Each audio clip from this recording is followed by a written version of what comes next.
At around 3 a.m. on the 9th of September 1943, the Italian fleet departed La Spezia, sailing south to surrender to the Allies as part of the armistice signed the day before. Just 12 hours later, 6 German bombers were spotted behind the fleet. No fire was exchanged, and the first flight dropped their bombs harmlessly into the sea. Clearly, they were trying to intimidate the Italians. At 3:45 p.m, sailors watched the 4th Dornier drop its bomb, on course to again plunge harmlessly into the ocean. They continued to watch as the bomb changed direction, ripping through the hull of the battleship RM Roma before exploding deep within. 5 minutes later, a second bomb hit the stricken ship, plunging into the forward magazine and blowing it apart. Roma was doomed, sinking minutes later with a loss of 1,352 lives. The third bomb hit her sister ship Italia, causing major flooding. The Allies were stunned. A handful of bombers had, in just a few minutes, sunk Italy's most modern battleship and damaged another. No dive bombing, no torpedoes. Roma, as it turned out, had been the first victim of the first guided bomb. This was an incredible device, capable of accurately hitting and obliterating even the most heavily armoured ships. So, what happened to it? Why did we not see this happen for the rest of the war? Was the attack on Roma and Italia some insane fluke? Today, we take a deep dive into the design, development, and deployment of the Ruhrstahl SD-1400X, the Fritz-X guided bomb. The concept of a glide bomb wasn't new. The Germans had been working on them before the war even began. However, in 1940, the Reich's Air Ministry established a priority program. Dr. Max Otto Kremer worked tirelessly on this glide bomb project. His starting point was this: the Panzer Springbomber Cylindrisch 1400, a 1,400 kilogram bomb with a thick, armour-piercing casing shielding a 320 kilogram warhead. Kremer kept almost all of the bomb bits of the PC-1400, but made the front portion slightly sleeker and removed the tail section completely. In its place, Kremer added a new fuselage section that contained vital electronics and cruciform horizontal and vertical stabilizers at the rear, contained within a 12-sided tail. At the front, he added 4 wing sections in an X shape to further enhance stability. The completed bomb was 3.26 meters long and had a wingspan of 1.35 meters. It was christened the Kremer X1, or more officially, the Ruhrstahl SD-1400X. The colloquial name for the PC-1400 was the Fritz, so it didn't take long for Fritz-X to be adopted as the new moniker. But before we get into how the Fritz actually worked, a brief word from this video's sponsor, Aura. Did you know it's completely legal to buy people's personal information? You could probably find my full name with very little effort, then go to a data broker's website and find out where I live, who I live with, my email, my phone number, and that kind of freaks me out. That's why I use Aura. Aura is your digital armour. It does all the hard work, flagging up when your data appears on these websites and submitting opt-out requests on your behalf. That means less exposure and less spam. But these guys don't just take advantage of you legally. Aura also monitors the dark web for personal data leaks and alerts you immediately if someone is using it to try and access something like your bank account. And if for some reason Aura doesn't stop the worst from happening, they offer up to $5 million worth of identity theft insurance. Not that I never need quite that much. Anyway, you can go to my link, aura.com/redwrenchfilms for a 2-week free trial. More than enough time for Aura to find out if your personal data has been exposed and start to protect you. So, how did guided bombs work in 1941? Okay, the first thing to understand is that the Fritz-X used MIC-LOS guidance, manual command to line of sight. It required an operator to track the bomb and the target simultaneously with his Mark I eyeball, using a joystick to guide it during flight. The commands from the joystick were beamed to the bomb using a Kell transmitter in the bomber, which would be picked up by the bomb, which had an onboard Strasbourg receiver, the Kell-Strasbourg system. The system could operate on 18 different frequencies allowing a full flotilla of bombers to launch and guide their bombs simultaneously without interference. Anyway, when you input a command with a joystick, the transmitted frequency would change ever so slightly. The receiver would pick up this change and activate servo motors according to which command it had been given. These servos would extend the spoilers into the airflow going over the tail, deflecting the bomb in one direction or another before retracting again. The joystick controlled the yaw and pitch with these central spoilers, with this wider set of spoilers controlling the roll automatically through use of a gyroscope inside the bomb's casing. Once dropped, it was easy to lose track of the bomb, so they put large flares in the tail to keep it visible during flight. This led to the misconception that the bomb was rocket-powered. It was not. Anyway, it actually worked. Testing was conducted at Peenemünde in spring 1942 using modified Heinkel HE-111 bombers carrying a Fritz-X each.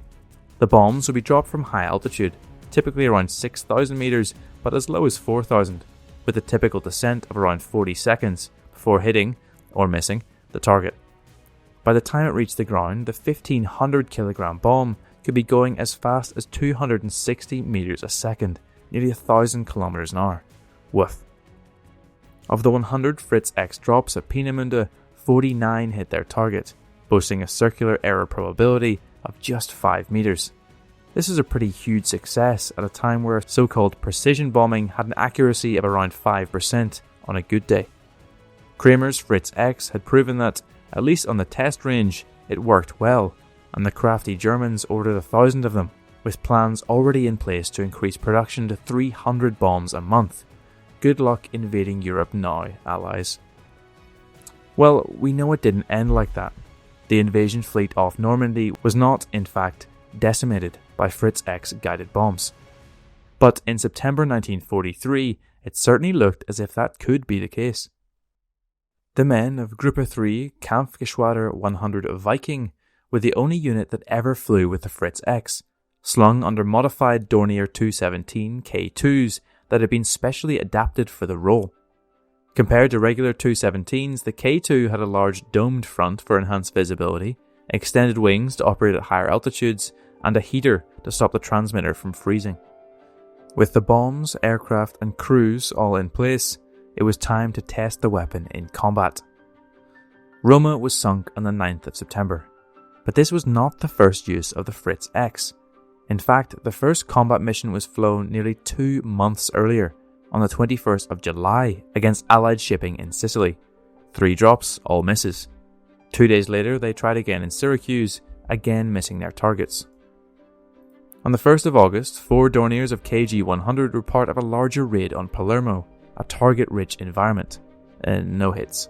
Same story on the 10th. Another 10 missions were flown without any confirmed hits in August and early September.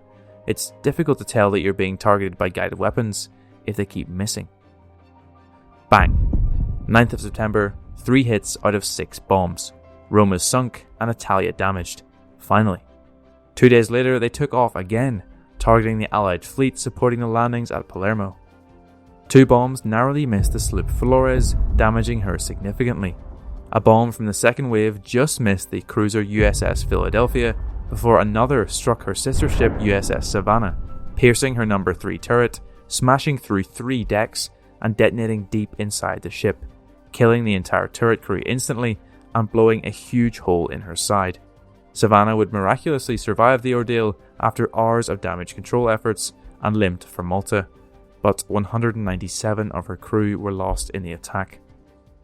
2 days later, a single Dornier located the light cruiser HMS Uganda and expertly guided their bomb onto target, smashing into the ship and plunging through 7 decks and right out the bottom before detonating beneath her keel.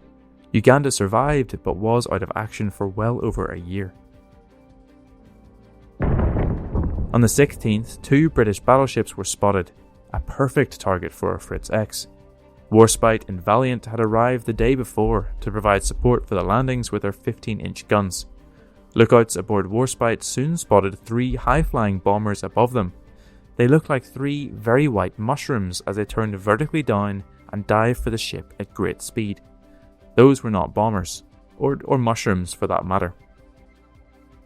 The first bomb just glanced the battleship, tearing open the hull plating, but the second smashed straight into Warspite, through her armoured deck, through another 5 decks, and exploded in her boiler room, blowing out the bottom of the ship. Warspite was a hardy old girl though, and damage control efforts were enough to save the ship, despite taking on 5,000 tons of water and losing 5 of her 6 boiler rooms.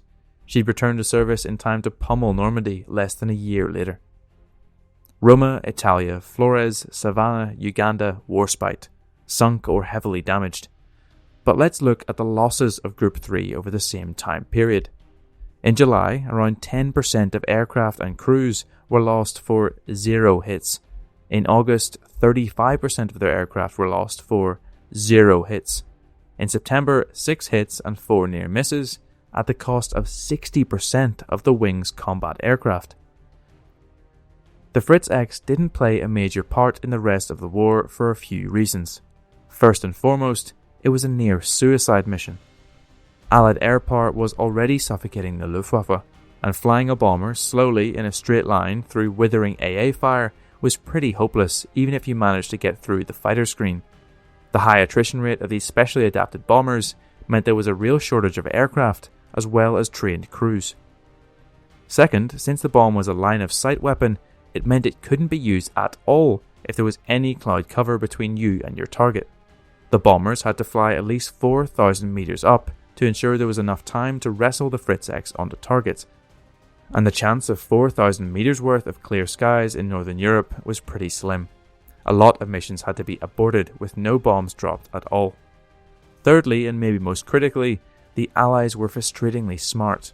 The British and Americans were getting very good at jamming the signals of the Kell-Strasberg device as early as September 1943, with an improved version entering the field in January 1944 that could reliably detect and jam Fritz-X transmissions. A combination of these factors meant that, for the rest of the war, not a single Fritz-X would hit its target, despite a series of desperate missions against Allied warships during Operation Overlord and Operation Dragoon. Group 3 of KG-100 would lose 36 aircraft and crews over the summer of 1944, almost total destruction, for, again, 0 hits. Guided weapons were the future. We know that now. Despite the lethality and accuracy of the Fritz-X, it clearly left a lot to be desired. But what if it wasn't the only one?